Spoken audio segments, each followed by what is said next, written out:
मुंतशिर वो क्या तक कहते हैं कि और तो और ये कहते हैं कि भगवानों के लिए एक न कहा गया है, ये कहा हनुमान जी के लिए कहा कि वो तो भगवान नहीं है, ऐसी बातें हनुमान जी के लिए। मनोज के जगह कोई मोहम्मद होता तो अभी पूरा देश को आग लगा दिया गया होता। मनोज जी पर कार्रवाई होनी चाहिए, सख्त से सख्त कार्रवाई होनी चाहिए। पर मुझे पता नहीं है ये ईडी पुरुष जो हैं वो कहाँ हैं। ईडी पुरुष कौन? मोदी जी। मतलब ईडी हर जगह छापा पड़ता है ना, हर विपक्ष के घर में ईडी जाती है। सत्ता में बैठे लोग, आपने मोदी जी को ईडी पुरुष का नाम दे दिया। हाँ, सत्ता में बैठे लोगों के घर पे नहीं जाती है। अगर देश की बेटियां भी गिड़गिड़ाएं और इंसाफ मांगे तो उल्टा बेटियों पर के लांछन पर सवाल उठा दिया जाता है। साथ जो है ज़ेबा खान मौजूद है। ज़ेबा खान जो भारत जो यात्री आई इनसे बातचीत करते हैं। जिस तरीके से आदि पुरुष मूवी पर जो विवाद छिड़ा हुआ है भगवानों को लेकर के, भगवान के लिए ऐसे डायलॉग दिया गया है कि छपरी वाला डायलॉग कि तेल भी तेरे बाप का, कपड़ा भी तेरे बाप का और जलेगी भी तेरे बाप की। तो इस तरीके के डायलॉग जो है मैडम भगवानों के लिए आदि पुरुष में इस्तेमाल किया गया है। अब ये लगाइए कि इससे लोगों की भावना आहत हो रही है, बहुत ज़्यादा लोगों की भावनाएं आहत हुई है, लोग नाराज़ है, खासा नाराज़ है लोग। और लेकिन उसके बाद जो है इस पर कोई कार्रवाई नहीं हो रही है, ना भाजपा वाले कुछ बोल रहे हैं, ना मोदी जी बोल रहे हैं। बताइए इस तरीके का। देखिए, सही में बहुत दुख की बात है कि आदि पुरुष में जिस तरह का बयान दिया गया है हनुमान जी के द्वारा, जिस तरह का शब्दों का प्रयोग किया गया है वो सही नहीं है। और जिसने भी डायलॉग लिखा है उस पर कार्रवाई होनी चाहिए और जिसने फिल्म बनाया है सख्त से सख्त कार्रवाई होनी चाहिए। तो ये केंद्र सरकार कहाँ बैठी हुई है मुझे पता नहीं है। मुंतशिर वो क्या तक कहते हैं कि और तो और ये कहते हैं कि भगवानों के लिए एक न कहा गया है, ये कहा हनुमान जी के लिए कहा कि वो तो भगवान नहीं है, ऐसी बातें हनुमान जी के लिए।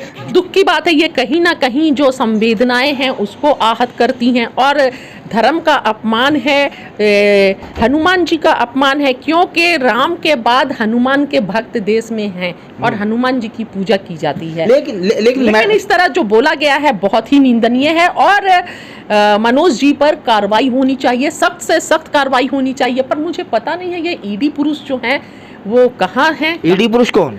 मोदी जी। मतलब ईडी हर जगह छापा पड़ता है ना, हर विपक्ष के घर में ईडी जाती है।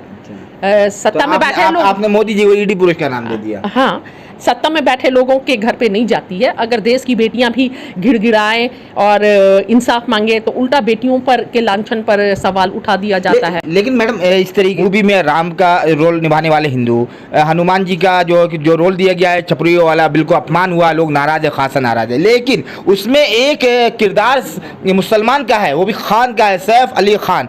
अभी शक्तिमान के जो एक अदाकार मुकेश खन्ना ने ये कहा कि सैफ अली खान को कि ये डिज़र्व नहीं करता, ये कोई अच्छा एक्टर नहीं है। और उन्होंने कहा कि ये आदि पुरुष में ये एक्टर क्या कर रहा है। इस तरीके से यानी कि खान है, मुसलमान है, इस तरीके से सारा जो है ठेकरा ला करके सैफ अली खान के सर फोड़ा जा रहा है। हाँ, ध्यान को हटाने के लिए मुस्लिम एंगल कहीं खोजेंगे ना तो वो सैफ अली खान एक मुस्लिम एंगल मिल गया। और दूसरी बात है, अगर मनोज के जगह कोई मोहम्मद होता तो अभी पूरा देश को आग लगा दिया गया होता। पुराने रामायण भी बने हैं, उसके डायलॉग वगैरह सब लिखने वाले मुसलमान थे। देखिए पुराने समय की बात छोड़ दीजिए, ये नया भारत है। नया भारत में सिर्फ धर्म की बात की जाती है, नया भारत में सिर्फ बंटवारे की बात की जाती है, नया भारत में सिर्फ लड़वाने की बात की जाती है, भाई को भाई से तोड़ने की बात की जाती है। क्योंकि पहले की सरकारें मैडम क्या नया क्या पुराना, क्यों कल्चर कोई नया पुराना नहीं होता है। देखिए कल्चर नया पुराना नहीं है, लेकिन नया भारत इसलिए है क्योंकि पहले का जो भारत था वहां पर फिल्में जो आती थी वो फिल्मों में नैतिकता होती थी, फिल्मों से भाईचारा को बढ़ाया जाता था। लेकिन आजकल की फिल्में जो आती हैं जिसको मोदी जी फ्री करते हैं और टैक्स फ्री करके जनता को दिखाते हैं, कश्मीर फाइल्स जैसी, जिससे देश में और समाज में बंटवारा हो, समाज में जातियों के बीच में, दो भाइयों के बीच में दरार पड़े।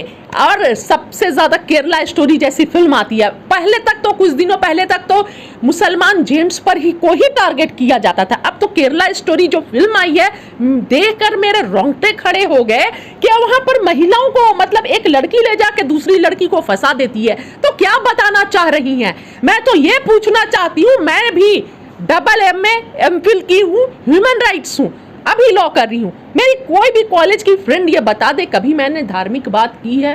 तो इस तरह गलत चरित्र को 72 हो रहे भी गलत चरित्र को दिखाया जा रहा है, परोसा जा रहा है, ताकि ये नफरत जो सिर्फ मुसलमान मर्दों तक था वो औरतों तक भी आ जाए। 72 हूरे भी काफी चर्चा में रही है, क्योंकि हाँ यही सब चर्चा में रहेगा, 72 हूरे, मस्जिद, मंदिर, हिजाब, नकाब, 3 तलाक, लेकिन विकास की बात कहीं नहीं होगी। लेकिन मुसलमानों के खिलाफ फिल्म बना करके ये लोग जो अब भगवानों के अपमान पे उतर आए हैं, क्योंकि आदि पुरुष बना दिया और तो और ये इस देश में रहने वाले हिंदुओं का भावना आहत हुई है, हिंदुओं के साथ साथ जो है सभी का भावना आहत हुई है, क्योंकि सभी भारतीय है, सभी को दुख हुआ है। बिल्कुल, बहुत दुख की बात है कि जिस तरह जिसने भी बनाया है फिल्म, उस पर FIR होनी चाहिए, सलाखों के पीछे होना चाहिए, सख्त कार्रवाई होनी चाहिए। ये फिल्म सिर्फ ऐसे ही बनाते हैं जिससे नफरत फैले, लेकिन दलितों पर कोई फिल्म बनती है क्या? दलितों वाली फिल्म जो दलितों का जिसमें शोषण होता है, वो फिल्म टैक्स फ्री क्यों नहीं करते हैं मोदी जी?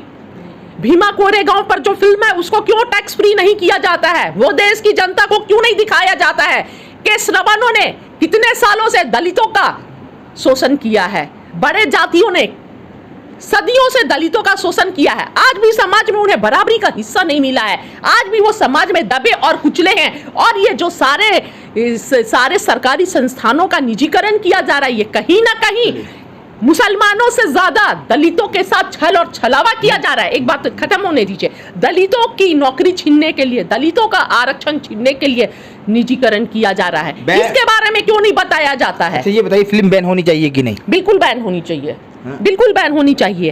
और मोदी जी को कम से कम कुछ स्टेटमेंट तो देना चाहिए, जैसे इससे पहले केरला स्टोरी पर मोदी जी बोलते हैं, टैक्स फ्री करते हैं, और कश्मीर फाइल्स पर बोलते हैं, तो इस पर भी बोलनी चाहिए, देशवासियों से माफी मांगनी चाहिए। धन्यवाद।